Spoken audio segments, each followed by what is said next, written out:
Tahun lalu gajimu 5 juta, sekarang sudah 8 juta, naik 60%. Tapi entah kenapa, tabunganmu tidak berubah. Bahkan cicilan kamu justru lebih banyak dari sebelumnya. Kalau ini terasa familiar, kamu tidak sendirian. Dan ini bukan kebetulan. Di video ini, kamu akan paham kenapa gaji naik justru sering diikuti hutang yang ikut naik. Dan ini ada namanya secara ilmiah, bukan sekedar kurang disiplin. Tapi yang lebih penting, ada satu mekanisme psikologi yang bekerja diam-diam setiap kali kamu dapat kenaikan gaji. Dan hampir tidak ada yang sadar sedang terjebak di dalamnya. Oke, kita mulai dari datanya. Berdasarkan data BPS 2024, rata-rata pengeluaran rumah tangga kelas menengah Indonesia naik 23% dalam 3 tahun terakhir. Angka itu 2 kali lebih cepat dari kenaikan UMR rata-rata nasional di periode yang sama. Artinya, meskipun banyak orang gajinya naik, daya beli mereka secara real justru turun. Tapi ini bukan bagian yang mengejutkan.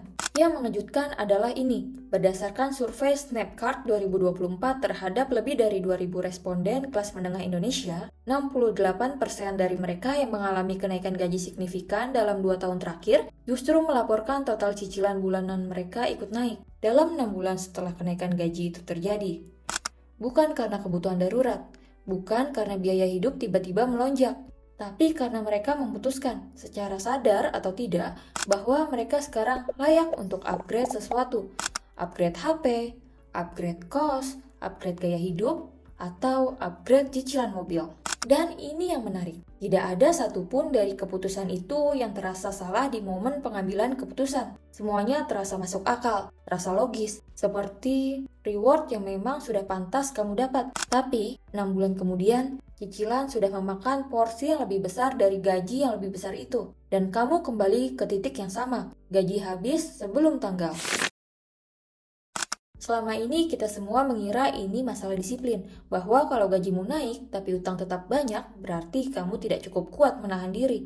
Ternyata salah, ini bukan kelemahan karakter, ini cara kerja otak manusia yang sudah terprogram sejak ribuan tahun lalu. Dan nama ilmiahnya adalah lifestyle inflation, atau dalam psikologi behavioral disebut hedonic adaptation. Otak kamu secara harfiah dirancang untuk menormalkan kondisi baru secepat mungkin, termasuk kondisi finansial yang lebih baik. Dan begitu kondisi baru itu terasa normal, kamu butuh lebih banyak lagi untuk merasa puas. Ini bukan soal siapa kamu, ini soal bagaimana semua manusia bekerja. Bayangkan, kamu baru dapat laptop baru seharga 15 juta. Minggu pertama, kamu sangat senang. Kamu perhatikan setiap detailnya. Layarnya tajam, keyboardnya enak, dan prosesornya cepat. Bulan kedua, itu sudah jadi laptop biasa. Kamu tidak lagi sadar betapa bagusnya dia. Dia sudah jadi normal. Sekarang, bayangkan hal yang sama terjadi pada seluruh gaya hidupmu setelah naik gaji. Kos yang tadinya 1,5 juta sudah terasa sempit sekarang. Kamu pindah ke kos yang harganya 2,5 juta. Sebulan pertama, kamu senang sekali. Bulan keempat, ini sudah biasa. Sebut saja Dimas, 28 tahun, marketing eksekutif di perusahaan FMCG. 2 tahun lalu gajinya 6 juta, tahun lalu naik ke 9 juta, 6 bulan lalu naik lagi ke 12 juta. Di atas kertas, Dimas sudah 2 kali lipat penghasilannya dalam 2 tahun. Tapi, kalau kamu tanya berapa tabungannya sekarang, dia akan diam sebentar. Karena jawabannya adalah hampir sama dengan waktu gajinya masih 6 juta. Apa yang terjadi? Tiap naik gaji, Dimas naik level gaya hidup. Dari kos 1,5 juta, ke apartemen studio 3,5 juta. Dari motor ke mobil, cicilan 2,3 juta per bulan. Dari makan di warteg, ke lunch meeting di restoran. Dari liburan Bandung ke Bali, sekarang incaran Jepang. Dan yang paling kritis, tiap naik gaji, Dimas juga menambah 1 atau 2 cicilan baru. Karena bank langsung menawarkan limit kredit yang lebih tinggi. Dan dealer otomotif tiba-tiba lebih agresif menghubungi. Pada gaji 12 juta, total cicilannya sudah 7,8 juta per bulan. Rasio cicilan terhadap gaji 65%, jauh di atas batas sehat yaitu 30%. Dan Dimas tidak bodoh. Dimas bahkan pernah ambil kelas investasi online. Tapi pengetahuan tanpa sistem tidak mengubah perilaku. Ada satu mekanisme lagi yang lebih berbahaya dari hedonic adaptation itu sendiri. Namanya social comparison trap atau jebakan perbandingan sosial. Ketika gajimu naik, lingkunganmu ikut berubah. Kamu mulai bergaul dengan orang-orang yang gajinya setara atau lebih tinggi. Dan secara tidak sadar, standar referensimu ikut bergeser ke atas. Dulu, benchmarkmu adalah teman kuliah yang masih merintis. Sekarang, benchmarkmu adalah kolega yang sudah punya mobil, liburan ke luar negeri tiap tahun, dan nongkrong di tempat yang harga kopinya 80.000. Kamu tidak lagi membandingkan dirimu dengan versi lamamu. Kamu membandingkan dirimu dengan orang-orang di sekelilingmu yang baru. Dan ini menciptakan tekanan sosial yang sangat nyata. Meskipun tidak pernah ada yang secara eksplisit memintamu untuk ikut. Tidak ada yang bilang, harus beli mobil.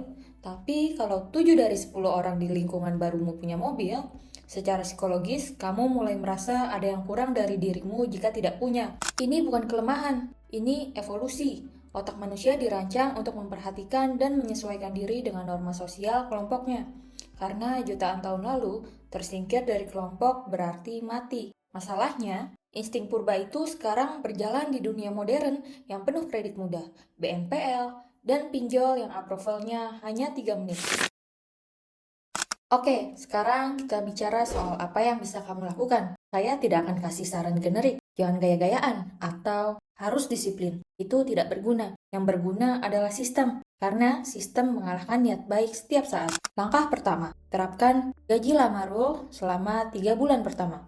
Setiap kali gajimu naik, perlakukan dirimu seolah-olah gaji kamu belum naik selama 3 bulan penuh. Selisih kenaikannya, misalnya dari 8 juta ke 10 juta, berarti 2 juta itu langsung otomatis transfer ke rekening terpisah di hari yang sama dengan hari gajian. Sebelum kamu sempat melihat atau menyentuhnya, rekening itu bukan rekening sehari-hari. Tidak ada kartu ATM-nya di dompet kamu. Namanya rekening kenaikan gaji. Dan kamu tidak akan menyentuhnya 3 bulan pertama. Setelah 3 bulan, kamu bebas memutuskan mau dipakai untuk cicilan yang bermakna, investasi, atau memang naik gaya hidup secara sadar. Yang penting, keputusan itu diambil secara deliberate, bukan karena drive, bukan karena terbiasa. Langkah kedua, audit upgrade teks kamu. Ambil 10 menit, buka mutasi rekening 3 bulan terakhir. Tandai semua pengeluaran yang kamu mulai lakukan setelah gaji terakhir naik, yang sebelumnya tidak ada.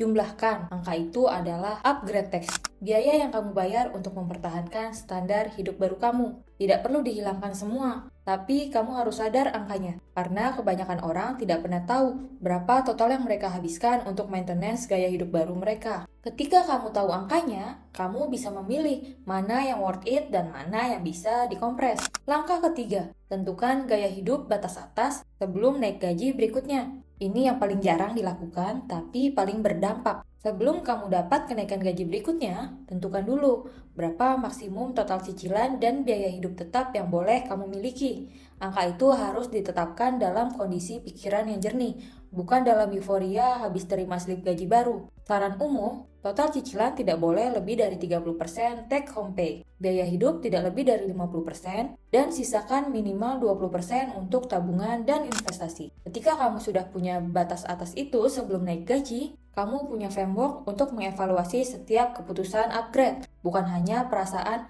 rasanya wajar kok. Kembali ke pertanyaan awal, kenapa gaji makin besar tapi hutang makin banyak? Bukan karena kamu tidak disiplin, bukan karena kamu boros, tapi karena tidak ada yang pernah memberitahu kamu bahwa otak manusia secara default akan selalu menormalisasi kondisi baru. Dan tanpa sistem yang melawan kecenderungan itu, gaya hidup akan selalu naik secepat atau lebih cepat dari gaji. Orang kaya bukan orang yang gajinya besar. Orang kaya adalah orang yang tahu cara menjaga jarak antara penghasilan dan pengeluaran. Dan mereka melakukannya dengan sistem, bukan dengan niat. Pilihan ada di tangan kamu. Naik gaji berikutnya jadi penghasilan baru yang langsung habis, atau jadi langkah nyata menuju kebebasan finansial. Pernah tidak? Habis naik gaji, tapi 3 bulan kemudian merasa tidak ada bedanya. Di video berikutnya, kita bahas sesuatu yang lebih spesifik. Kenapa orang Indonesia susah kaya, padahal kerja keras. Dan ini ada hubungannya dengan satu kebiasaan yang bahkan orang berpendidikan tinggi pun jarang sadar melakukannya. Subscribe sekarang, karena video ini tidak boleh kamu lewatkan.